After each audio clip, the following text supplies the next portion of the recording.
എൻ്റെ പേര് സതീഷ് എന്നാണ്. ഞാൻ കോട്ടയം ജില്ലയിലൊരു റേഷൻ കട നടത്തുന്ന വ്യക്തിയാണ്. എനിക്ക് 54 വയസ്സുണ്ട്. എൻ്റെ പ്രശ്നം എന്താണെന്ന് വെച്ച് കഴിഞ്ഞാൽ, എനിക്ക് പ്രഷറായിരുന്നു. അതായത് 110, 170 വരെ പ്രഷർ വന്ന സമയമുണ്ടായിരുന്നു. അപ്പോൾ എന്നോട് ഞാൻ കൊണ്ട് കാണിച്ചപ്പോൾ ഡോക്ടർ പറഞ്ഞ സ്ട്രോക്ക് വരാൻ സാധ്യത ഉണ്ട്. അതുകൊണ്ട് മുടങ്ങാതെ ഗുളിക കഴിക്കണം. ഒരു നേരം പോലും മുടങ്ങരുത്. രാവിലെയും വൈകിട്ടും പ്രഷറിൻ്റെ ഗുളിക 40 mg ഉള്ള ഗുളികയായിരുന്നു എനിക്ക് ഡോക്ടർ തന്നിരുന്നത്. അങ്ങനെ ഞാൻ മുടങ്ങാതെ കഴിച്ചുകൊണ്ടിരിക്കുമായിരുന്നു.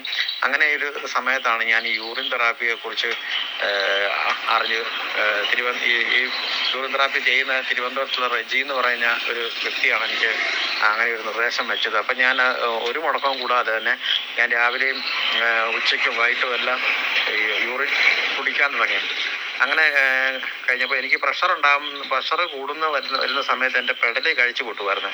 അപ്പോൾ ഈ യൂറിൻ കുടിക്കാൻ തുടങ്ങിയപ്പോൾ എൻ്റെ ആ ലക്ഷണം, ആ പ്രഷർ ഉണ്ടാകുന്ന ലക്ഷണം തന്നെ നിന്ന് കഴിഞ്ഞപ്പോഴത്തേക്ക് ഞാൻ പിന്നെ ഗുളിക കഴിക്കാൻ ഈ ലക്ഷണം ഇല്ലാത്തതുകൊണ്ട് ഞാൻ മരുന്ന് കഴിപ്പ് അങ്ങ് നിർത്തി വീണ്ടും ഒരു 3 ദിവസം കഴിഞ്ഞപ്പോഴാണ് ഞാൻ ഡോക്ടറെ അടുത്തൊന്ന് പോയേക്കാം എന്ന് വിചാരിച്ച് ഡോക്ടറെ കൊണ്ട് പ്രഷർ നോക്കിച്ചപ്പം എൻ്റെ പ്രഷർ 80/120 വന്നു. അപ്പം ഡോക്ടർ എന്നോട് പറഞ്ഞു പ്രഷർ നോർമലായിട്ടുണ്ട്, നോർമലായെങ്കിലും ഒരു 3 ദിവസത്തെ കൂടെ ഗുളിക തരികയാണ്, അതും കൂടെ കഴിച്ചിട്ട് നിർത്തിക്കോ എന്ന് പറഞ്ഞു. പക്ഷേ എങ്കിലും ഞാൻ ആ ഗുളിക കഴിക്കാതെ തന്നെ ഈ യൂറിൻ തെറാപ്പിയുടെ തന്നെ ചെയ്ത് ഇപ്പം മുമ്പോട്ട് പോവുകയാണ്. എനിക്ക് ഏറ്റവും വളരെ സന്തോഷകരമായി തോന്നുന്നത് നമ്മൾ ഈ വിഷമുള്ള മരുന്നിൽ നിന്നുള്ളൊരു മോചനം കിട്ടിയല്ലോ എന്നുള്ളതാണ് എനിക്ക് ഏറ്റവും ഗുണകരമായി തോന്നുന്നത്. എല്ലാ അർത്ഥത്തിലും യൂറിൻ തെറാപ്പി നല്ലൊരു ചികിത്സയാണ്. നമുക്ക് എന്തുകൊണ്ടും നമ്മുടെ ശരീരപരമായിട്ടുള്ള എല്ലാ അവസ്ഥകളിൽ നിന്നും മാറുന്നുണ്ട്. എൻ്റെ ക്ഷീണം തുടങ്ങിയ എല്ലാ വിഷയങ്ങളും ഇതിൽ നിന്നും മാറിയതായി എനിക്ക് അനുഭവം ഉണ്ടായിട്ടുണ്ട്. സാറ്, ഞാൻ ഇങ്ങനെ ഈ യൂറിൻ തെറാപ്പിയിലേക്ക് വരാനുള്ള കാരണം എന്താണെന്ന് വെച്ച് കഴിഞ്ഞാൽ, എൻ്റെ അമ്മയ്ക്ക് ക്യാൻസറായിട്ട് കിടപ്പിലായിരുന്നേ.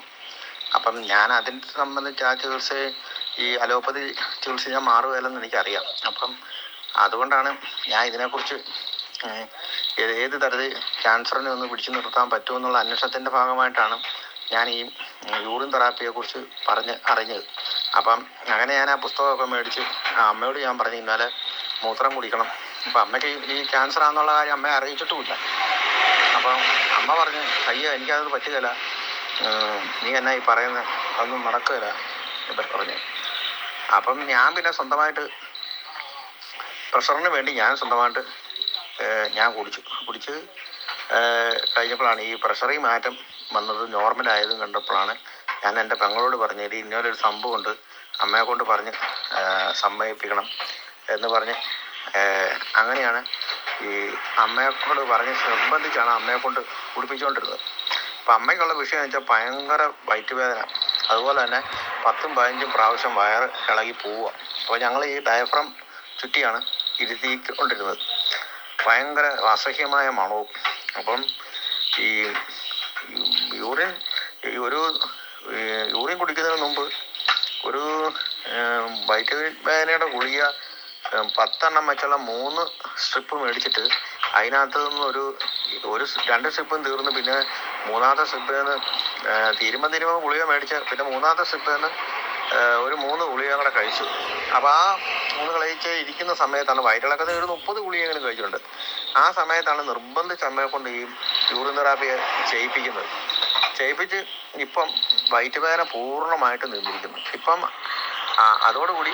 അതോടൊപ്പം വയറ്റിലിളക്കം. പിന്നെ ചില ദിവസം അങ്ങനെ 2-3 പ്രാവശ്യം പോകും, അതല്ലെങ്കിൽ ഒരു പ്രാവശ്യമൊക്കെ പോകത്തുള്ളൂ, രക്ഷിച്ച് ഒരു പ്രാവശ്യമൊക്കെ പോകത്തുള്ളൂ.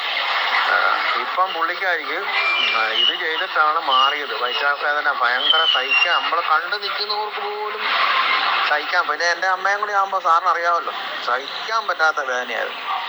അപ്പം ഇപ്പം പുള്ളിക്കാരി സ്വന്തമായിട്ട് ആവേശത്തോടു കൂടി യൂറിൻ എത്ര പ്രാവശ്യം കുടിക്കാൻ പറ്റുമോ അത്രയും പ്രാവശ്യം കുടിക്കുന്നു. ഇപ്പോൾ ഒരു മിനിമം 3 പ്രാവശ്യം 4 പ്രാവശ്യം കുടിക്കുന്നുണ്ട്. ഇന്ന് ഞാൻ കണ്ടപ്പം ഇന്ന് എല്ലാ ദിവസത്തേക്കാളും ഇപ്പോൾ ഒരാഴ്ചയായിട്ടാണ് ഇത് തുടങ്ങിയുള്ളൂ. ഇപ്പോൾ എല്ലാ ആഴ്ച കിടപ്പ് ആയിരുന്ന ആൾ ഇന്ന് എഴുന്നേറ്റിരുന്നു, സ്വന്തമായിട്ട് പോയി കഞ്ഞി വിളമ്പി കുടിച്ച്, ഞാൻ കഞ്ഞി വെച്ചു. അപ്പോൾ സ്വന്തമായിട്ട് വന്ന് എടുത്ത് ഞാൻ കഴിച്ചു.